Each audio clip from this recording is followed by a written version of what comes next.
Madam Toastmaster, fellow Toastmasters. I am not a CAO of a major American corporation or Canadian corporation, and I don't think anybody else here is either at this time. And so this will be, as the title says, an amateur's view of what happened to this giant corporation moving into Canada. A little background history on Target. In 2011, they moved into the Canadian market by taking over the leases of 220 Zellers stores. And then they abruptly closed all those stores and laid off all those people. It approximately cost them about $200 million to lay off all these people, 27,000 people. So your first glimpse of what Target was going to be was job killers. Welcome to the market, taking over your Zeller stores, I'm closing you all, I'm throwing you all out of work. They never offered any paying jobs to any of these people when they were going to become a Target. They just got rid of the whole batch. So it wasn't a very good first hello from an American company. They started to remodel just over 100 of those stores, and they began to build 3 distribution centers, one in Calgary, one in Milton, and of course right here in Cornwall.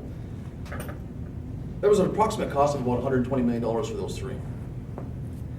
Now, why would you go to a store?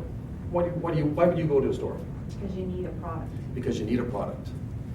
And if anybody remembers shopping at the Zellers here in town or anywhere else, if there's one thing that was very frustrating, is they were always out of stuff. And their special started on Wednesday and they were out on Thursday. And their shelves were, for the most part, empty. Very frustrating. That happens, people stop shopping at your stores, Zellers is in trouble, now they're up for sale. In comes Target. The one thing you have to understand is shopping is a chore, right? So if I'm going to go to a store, it's not because it's fun. Sometimes you go shopping because you need something fun, like a new outfit, or you're going to a place to book a trip. That can be fun. But for the most part, shopping's a chore and it's just not fun. You don't want to go. And so if you go to a store that's constantly out of stuff, sooner or later you're going to go to a different store that's going to have your stuff, so you're not wasting your time going to a store for no reason whatsoever. So this is really a story about numbers. The frustrating thing with this company is, you know, as an amateur, and you're looking at what they did, is that they started to bury themselves in debt before they even had a store open. So numbers don't lie. Now, according to the Toronto Star, Target in 2013's fiscal year lost $714 million. In the first 3 quarters of 2014, they lost an additional $419 million. So let's just break this down a little bit.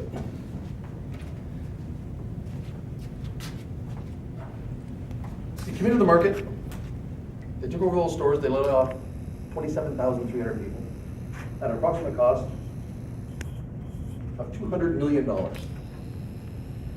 they spent approximately $120 million building 3 distribution centers. 2013 fiscal year, they lost, as I said, $714 million. So far, with the results they have of 2014, they've lost an additional $419 million. So when you total all this up, $1,453 million in the hole after 3 years of business. Now, that sounds like a lot of money. $1.4 billion is definitely a lot of money. But this is a company in the US in 2013 had $73 billion in sales. That sounds like you can cover $1 million very easily. Except the fact of the matter is, in retail, the industry average for a net gross profit at the end of the year is between 2 and 3%. That's not a lot. So Target in the States, their net gross profit in 2013 was 2.72%. That's on the high side of the industry average. So doing a great job. But at that, it's just shy of $2 billion profit. So they have very effective stores in the States, high sales, great gross profit margins, and all they put in the bank of the $73 billion was just shy of $2 billion. Now, with the Canadian Target stores losing $1.4 million and with less than a tenth of the sales they have in the States. How long do you think it was gonna take them to make back their $1.4 million? The chances, I think, were gonna be slim to none, so you kind of have to understand what the CEO of the Target Canada was up against. So, as I said, numbers just don't lie.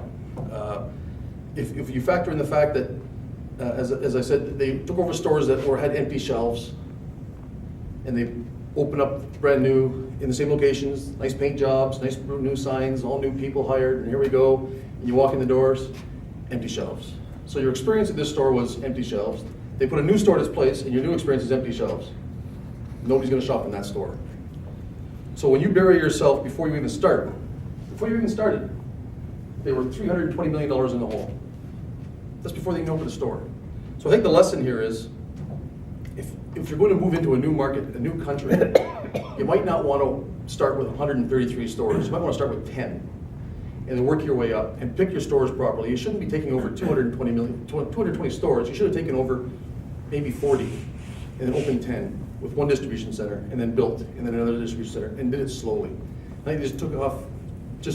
They just started too fast, and unfortunately, this is the result. Is now Target is closing in Canada, and now we have 17,000 more people out of work. So the big lesson here is, whether you're a huge corporation or a tiny mom and pop store, do not bite off more than you can chew.